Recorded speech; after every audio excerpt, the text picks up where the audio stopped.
if you're on the wait list at your dream MBA program, I know it can feel discouraging, and I know that you have a lot of questions. So let's talk about what does being on the wait list mean, and what is within your power that you can do to increase your chances of being admitted off the wait list. Being put on the wait list means that there are a lot of things about your candidacy that the admissions committee found appealing. They really probably saw things in your background, in your experience, in your statistics too, that were appealing to them, that were something that really potentially warranted admission. But what really wasn't there is you weren't sufficiently competitive at that point in time compared to the rest of the applicant pool. So the admissions committee needs a little bit more time and potentially to see some improvements in your candidacy so that you can become competitive compared to the rest of the class that's shaping up at their program that year. So what can you do to improve your odds? The very first thing that you absolutely must do is read very carefully the instructions that were sent to you when you're notified of your waitlist decision.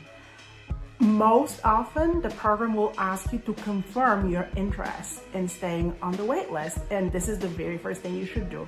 In whatever mode they're suggesting you do this, write back to them or go on your portal and indicate that you want to remain on the waitlist. That is the very first thing you need to do immediately. But after that, you need to take pause a little bit. Again, read very carefully what the instructions are and what are the kind of updates that the admissions committee might encourage you to send their way for further consideration. And then take a few days and really assess your candidacy and be very critical about realistically determining what are your weak areas and how you can possibly improve them. Some are fairly obvious. If your test score is way below the average, you should consider retaking it.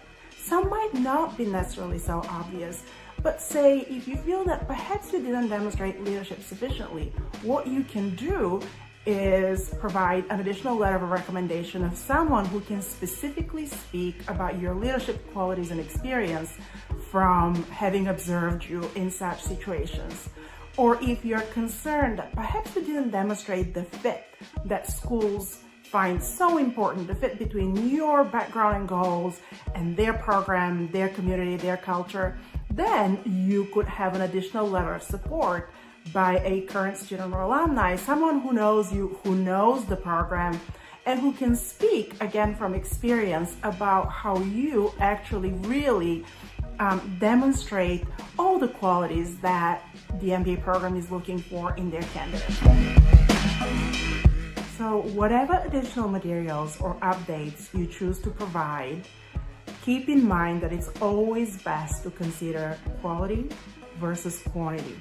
The waitlist situation is one where patience often pays off, much better off than persistence. Best of luck.